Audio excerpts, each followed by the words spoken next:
পর্তুগালের মাটিতে বিশেষ ঈদ আনন্দ উৎসব আয়োজন করেছে প্রবাসীরা। হাজারো মাইল দূরে হলেও আনন্দে ভাটা পড়েনি একটিও। পরিবার, পরিজন আর স্বজনদের থেকে দূরে থাকলেও বাংলাদেশের সংস্কৃতি আর ঐতিহ্যের রঙে নিজেদের রাঙিয়ে নিয়েছেন পর্তুগাল প্রবাসীরা। রাজধানীর লিসবনের এক পার্কে দিনভর গান, খেলাধুলা, আড্ডা আর দেশীয় খাবারের আয়োজনে জমে ওঠে ঈদ আনন্দ উৎসব। পর্তুগাল থেকে সহকর্মী জহুরুল ইসলাম মনের পাঠানো তথ্যচিত্রে বিস্তারিত।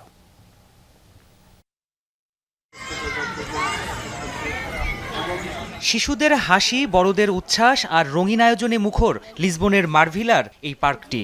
এসো সবাই মিলে আনন্দ উৎসবে, এই আহ্বানকে সামনে রেখে বিশেষ ঈদ আনন্দ উৎসব আয়োজন করেছে দেশটিতে বসবাসরত বাংলাদেশিরা।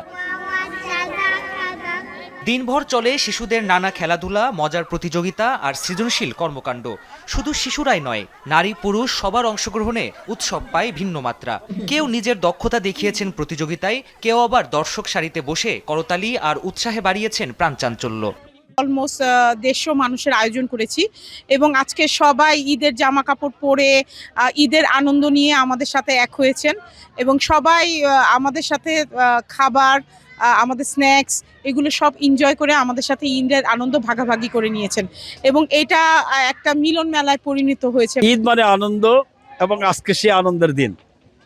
এখানে বিশেষ করে কিছু মহিলারা, ফ্যামিলি, পরিবার, ছেলে মেয়ে, বাচ্চা কাচ্চা নিয়ে সব ধরনের লোক, বয়োজ্যেষ্ঠ সব মিলে এখানে এসছে এদের আনন্দ ভাগাভাগি করার জন্য। এবং আমরা চাই আমাদের এই সমাজের মানুষগুলো এভাবেই সমাজবদ্ধ হয়ে থাকুক, ঈদের আনন্দে তারা মেতে উঠুক এবং সবার জন্য ঈদুল আজহা মোবারক। প্রবাসের ব্যস্ত জীবনেও দেশ, সংস্কৃতি আর কমিউনিটির বন্ধনকে আরও দৃঢ় করতে বিশেষ এই আয়োজন করেন ডক্টর সাবেরা, মাহমুদা চৌধুরী ও মারিয়া আলী। অতিথি ছিলেন সোশ্যালিস্ট পার্টির নেতা রানা তাসলিম উদ্দিন, মিউমুন ক্লিনিকের পরিচালক জহুরুল ইসলাম মুন ও ডেলিগোর স্বত্বাধিকারী মোহাম্মদ জীবন। এছাড়াও পর্তুগালে বসবাসরত বাংলাদেশি কমিউনিটির বিশিষ্ট ব্যক্তি, সামাজিক সংগঠক ও গণ্যমান্য ব্যক্তিরা অনুষ্ঠানে অংশ নেন। বাংলাদেশের একটা অনুভূতি আমরা এখানে পাচ্ছি।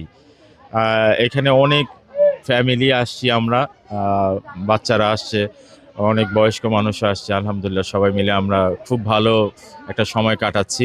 আমরা 3 জন অর্গানাইজার ছিলাম আজকে। আমাদের আজকের ঈদ আয়োজনের মূল উদ্দেশ্য ছিল আমরা সবাই বাঙালিরা মিলে যেন একটা সুন্দর একটা দিন কাটাতে পারি। আমরা আমাদের লেভেল বেস্ট ট্রাই করেছি সবাইকে অনেক সুন্দর একটা দিন উপহার করার জন্য। আশা করি সবার ভালো লেগেছে, কারণ আমরা অনেক এনজয় করছি। ঈদের আনন্দের সাথে দেশীয় ঐতিহ্যবাহী নানা খাবারের পসরা ঘিরে জমে ওঠে আড্ডা। প্রবাসে থেকেও যেন ফিরে পান বাংলাদেশের পরিচিত ঘ্রাণ আর আপন অনুভূতি। সাংস্কৃতিক পর্বেও গান, নাচ আর বিভিন্ন পরিবেশনায় উঠে আসে বাংলাদেশের সংস্কৃতি ও ঐতিহ্যের রঙিন চিত্র। বিশেষ করে প্রবাসে বেড়ে ওঠা শিশু কিশোরদের অংশগ্রহণ মুগ্ধ করে সবাইকে। দিনের শেষ ভাগে কেক কেটে উদযাপন করা হয় ঈদ আনন্দ। এরপর বিভিন্ন প্রতিযোগিতায় অংশ নেওয়া শিশু ও বিজয়ীদের হাতে তুলে দেওয়া হয় পুরস্কার। প্রাণপ্রতিম কুণ্ডু, যমুনা নিউজ।